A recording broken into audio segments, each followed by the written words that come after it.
एक दिन क्या हुआ कि मेरे पिताजी किसी को सिखा रहे थे गाना और वो उठ के चले गए बाहर और वो लड़का गा रहा था तो मैं खेल रही थी बाहर। मुझे ऐसा लगा कि ये कुछ ठीक नहीं गा रहा है, इसलिए मैं अंदर गई और मैंने कहा ये ऐसा नहीं ऐसा है, गा के मैंने बताया। तो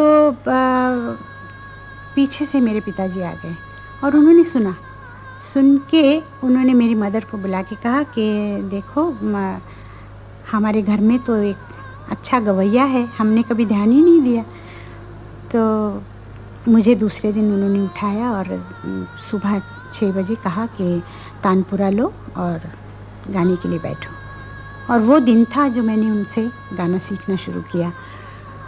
और जब मैं सीखती थी तो मेरा ख्याल में शायद 5 साल की थी। उस्ताद तो कुल के 2 हुए हैं, एक अमान अली खान साहब और दूसरे यानी फाइनल अमानत खां।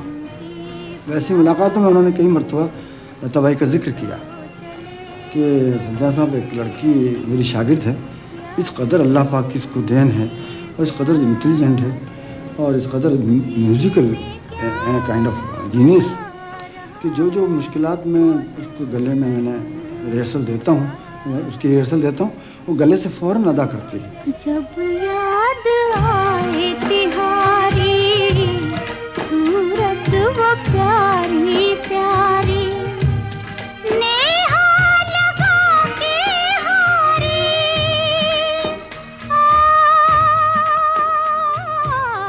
जब भी वो रिकॉर्डिंग के लिए आई तो वो अपने म्यूज़िक हॉल के बाहर चप्पल उतार देती थी और उस दरवाजे को ऐसे चूमना कि जैसे किसी सरस्वती के मंदिर में आए। तो ये तो नहीं हुआ कि हमेशा उनको बड़ी अच्छी धुन बना के दी गई या हमेशा बहुत अच्छा लिख के दिया गया। जैसे एवरेज जैसा सबको मिलता वैसे उनको भी मिला, लेकिन ये उनकी अपनी आवाज़ का जादू है कि वो लोगों तक पहुँचा और वो सही इमॉर्टल बना गिरा। इतनी अच्छी पाकीज़ा आवाज़ तभी हो सकती है अगर उनका पवित्र मन हो, हर चीज़ से बालातर हो, क्योंकि ये जो संगीत है ये तो बड़ा ईश्वर और अल्लाह की देन है। I must say they are good singers, but none have been able to equal that refinement. And it is very difficult for anyone to compete with her because she is invested so heavily in every person who cares for music. There is such a lot in him of Lata Mangeshkar. हम कहते हैं कि कुछ लोग संगीत को follow करते हैं, लेकिन लता जी के बारे में कहा जाता है कि संगीत उनको फॉलो करता है। मैं यहाँ 48 से आई गा रही हूँ। राज कपूर जी की बरसात जब बनी थी उसकी रिकॉर्डिंग यही होती थी और उस तरफ मतलब ये उस वक्त बंद नहीं था, उस तरफ एक छोटा सा ये है जाने का रास्ता, वहाँ खड़े होके मैंने गाना गाया था जिया बेकरार। जिया बेकरार है नई बहार है मेरे बाल माँ तेरा इंतजार है। इसी माइक पे और यही स्टैंड होता था और मैं यहीं खड़ी होके गाती हूँ। आज कम से कम 30-32 साल हो गए। High notes or low notes or this and that, nothing. She would never be told as to what to do while singing. We used to be told. I used to be told, definitely. Yeah, move a little. When you sing, take the higher notes, go back a little and this and that, all kinds of things. But not her. She was never told. She never needed to be told. उनमें एक बहुत बड़ी खूबी वो ये है कि वो जिस आर्टिस्ट के लिए गाती हैं वो उनके हिसाब से गाती हैं। वो शायद पहले पूछ लेती हैं और उन्होंने कहा भी था एक बार कि वो पता करती हैं कि ये जो मैं गाना गाने वाली हूँ किस पे पिक्चराइज होने वाला है, तो वो उस हिसाब से उस अंदाज से गाती हैं। जो वो कहती हैं तो उसमें वो बिलीव इन लगता है, उसमें प्रिटेंशन कहीं नहीं है, जो उनकी अपनी शख्सियत का हिस्सा है ज़िंदगी में भी, कहीं कोई प्रिटेंशन नहीं है, जो हैं वैसे ही हैं। अब वो गाते हुए भी इसलिए हर एक चीज़ वो यकीन कर लेने को जी चाहता है कि हाँ ये जो कह रही है चांदनी रात को, जब चांदनी रात कहती हैं तो हाँ वो चांदनी रात है, वही होगी। उनकी मुस्कुराहट उनके गाने में, उनकी आवाज़ में दिखाई दे जाती है। अब और वो कितना मुस्कुरा रही हैं वो भी उसमें नज़र आ जाता है, अगर आप जानते हो शख्सियत को। एक बहुत ही और एब्स्ट्रैक्ट एलिमेंट है उनकी शख्सियत। आई नो नॉट उनकी खामखा इस तरह से तारीफ नहीं कर रहा, पर वो बहुत जेनरस इंसान है, यू नो, जो देने में, बांटने में। और ये एलिमेंट अगर आप महसूस कर सकें तो उनके पूरे गाने में, पूरी गायकी में महसूस होता है। यारा सिली सिली बिरहा की रात का जलना, यारा सिली सिली बिरहा की रात का जलना, ये भी कोई जीना है, ये भी कोई मरना। दीदी की जो आवाज़ है वो चारों सप्तक में बहुत आसानी से घूमती है।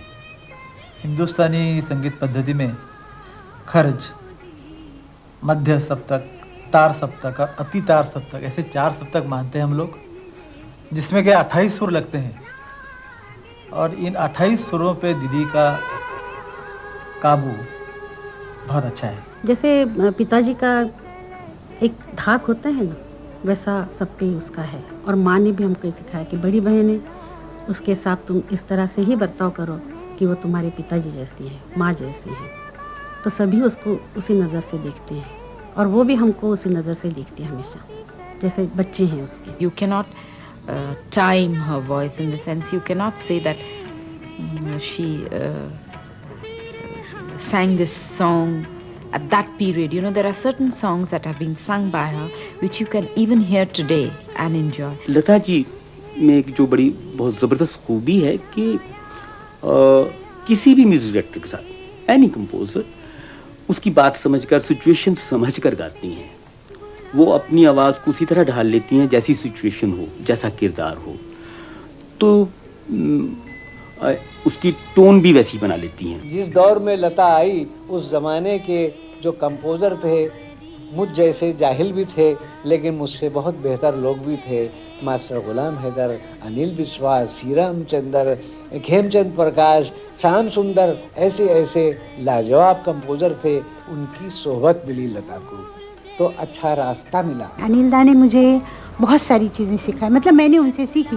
जैसे गाने में सांस कहाँ छोड़नी चाहिए, कहाँ लेनी चाहिए, तो ये मैंने उनसे सीखा। यहाँ तक कि मैं माइक के सामने होती थी तो लोगों को पता भी नहीं चलता कि मैंने कहाँ सांस ली, कहाँ छोड़ी। दूसरी बात मैंने उनसे ये सीखी कि कोई सुर लगाना है तो कितना मतलब फेड इन फेड आउट करना, ये मैंने उनसे सीखा, जो कि शायद और आर्टिस्टों ने उस पर ध्यान नहीं दिया। मैंने ये चीज़ बहुत ध्यान से सीखी।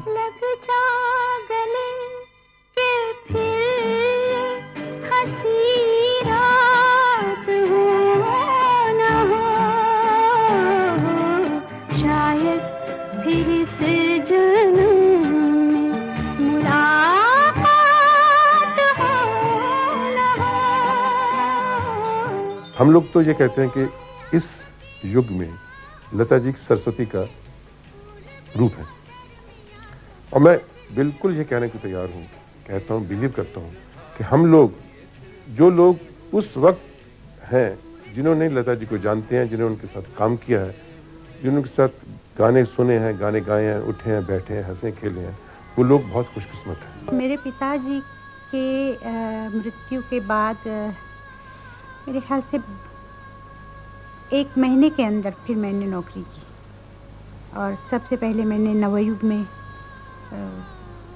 फिर तो फिल्म के सिवा कोई और चारा नहीं था।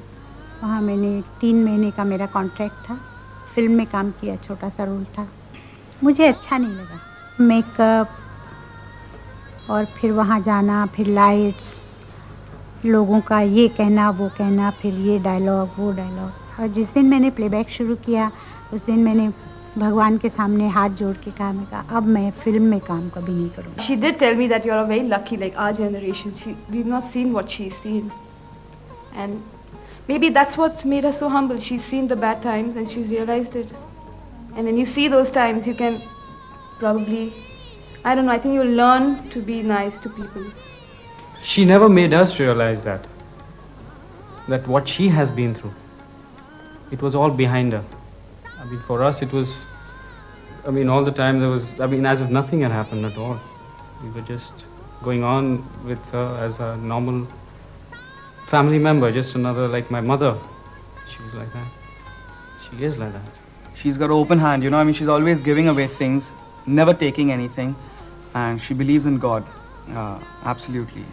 She'll sit in front of the temple every day, and every religious festival, whatever it is, she'll worship, and you know, I mean, it's affected us in all ways.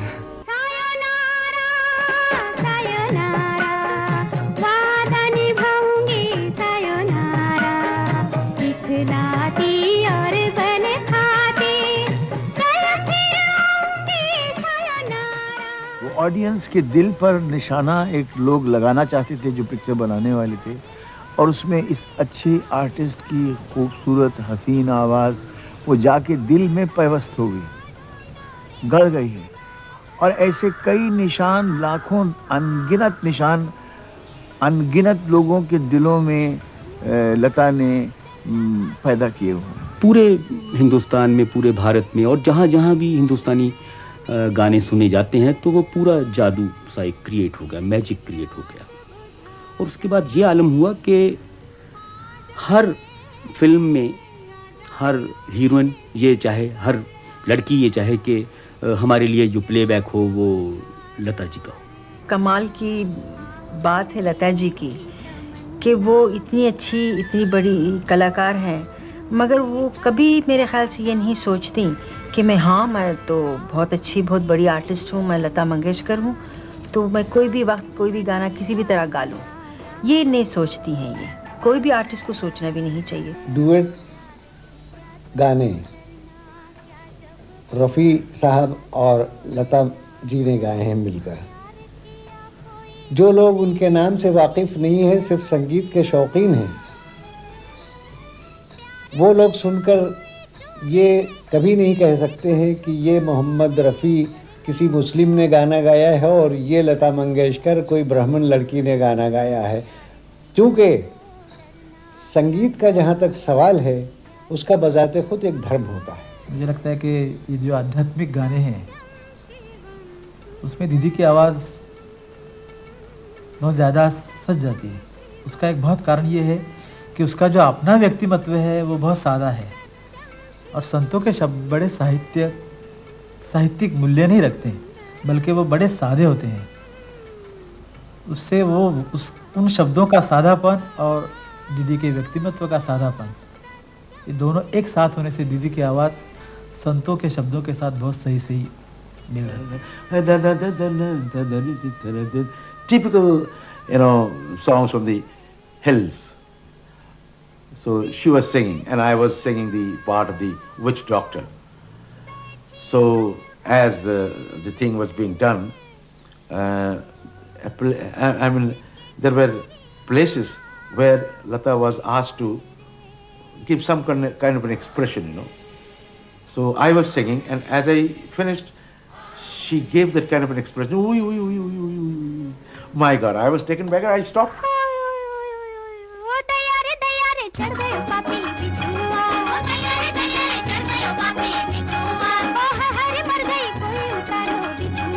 सबसे बड़ी बात जो म्यूजिक में होती है वो सुर होता है। सुर नहीं तो कुछ भी नहीं। हम कहते हैं बेसुरा है, बेसुरी है, ये कहते हैं तो वहाँ म्यूजिकल वैल्यू, म्यूजिक की वैल्यू ख़त्म हो जाती है, चाहे वो क्लासिकल हो, चाहे फिल्मी हो, चाहे गज़ल हो या भजन हो।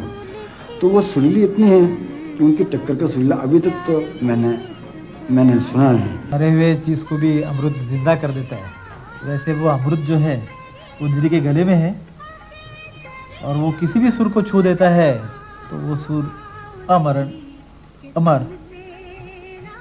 हो जाता है, जिससे कोई सामान्य गाना, कोई बहुत साधारण सी धुन भी दीदी गाने से असामान्य बन जाती है। कुछ जगहें ऐसी होती जो पूर्ण नहीं होती, खाली रहती हैं।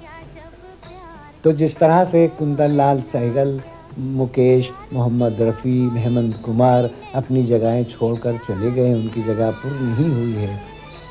लता मंगेशकर जिसका नाम है, लता मंगेशकर को खुदा करोड़ों बरसों जिंदा रखे, लेकिन मैं ये अर्ज करूँगा कि उसका जो मकाम है, उसकी जो जगह है, वो हमेशा खाली रहेगी, वो पूर्ण नहीं होगी।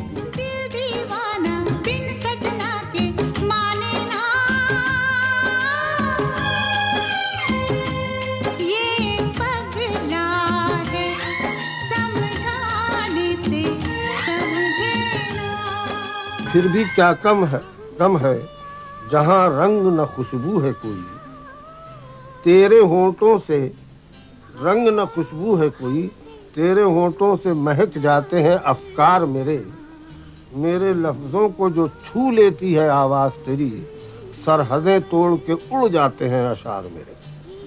तुझको मालूम नहीं या तुझे मालूम भी हो, वो सियाहबख्त जिन्हें गम ने सताया बरसों, एक लम्हे को जो सुन लेते हैं नगमा तेरा, फिर उन्हें रहती है जीने की तमन्ना बरसों। जिस घड़ी डूब के आहंग में तू गाती है, आयतें पढ़ती है साजों की सदा तेरे लिए, दम बदम खैर मनाते हैं तेरी चंगो रबाब, सीने नए से निकलती है दुआ। इतना आप लोगों ने प्यार दिया है मुझे, और इस कदर दुआएं मिली हैं आपसे, जिसकी वजह से आज मैं यहाँ खड़ी हूँ। मैं विनती करूँगी कि आप लोग मन में कोई बैर नहीं रखें, और भाई भाई बन के अगर शांति से रहें तो आपका जीवन सुख और शांति से कट जाएगा। और मुझे इतनी खुशी होगी कि मुझ जैसी एक छोटी सी बहन की बात आप लोगों ने सुनी। नमस्कार। नाम गुम जाएगा चेहरा